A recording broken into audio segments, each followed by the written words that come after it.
আমি ঢাকায় থাকি। আসলে আমি চাচ্ছি যে আমার ফ্যামিলি না জানি আমি একটা বিয়ে করব। তো ঢাকায় এরকম অনেক বিয়ে শাদী হয় যে কনটাকে নাকি নাকি বিয়ে করে। তো আমার খুব শখ কনটাকে বিয়ে করার। তো এরকম যদি কেউ থেকে থাকো 6 মাস 1 বছর কনটাকে বিয়ে করে রেখে দিই বা ফ্যামিলিকে জানাবে না, তাহলে আমার সাথে যোগাযোগ করতে পারো। এই যে যোগাযোগ করবে কিভাবে, এই যে ভিডিওটা দেখতেছো, ভিডিও শেষে যে শেয়ার অপশন আছে সেখানে আমার নাম্বার পাবা, আর সেখানে ক্লিক করে যে নাম্বারটা পাবা সেই নাম্বারে আমাকে ফোন দিবা এবং যোগাযোগ করবা। আমার খুব শখ আমি কনটাকে বিয়ে করব, ফ্যামিলিকে না জানি।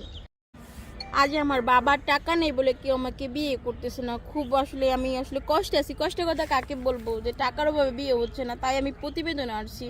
তো এই ভিডিওটা যারা যারা দেখতেছো যে আসলে এই টাকার অভাবে বিয়ে হচ্ছে না বা যারা টাকা ছাড়া বিয়ে করতে চাচ্ছ, তারা আমার ভিডিওতে যে শেয়ার অপশন আছে সেখানে আমার কন্ট্যাক্ট নাম্বার দেওয়া থাকবে, ফোন দিতে পারো এবং কথা বলতে পারো। আমি বিয়ে শাদী করবো কিন্তু কোনো কিছু দিতে পারবো না, তবে তার জন্য থাকবে আমার বুক ভরা ভালোবাসা এবং যত্ন, কেয়ারিং। ঠিক আছে? তো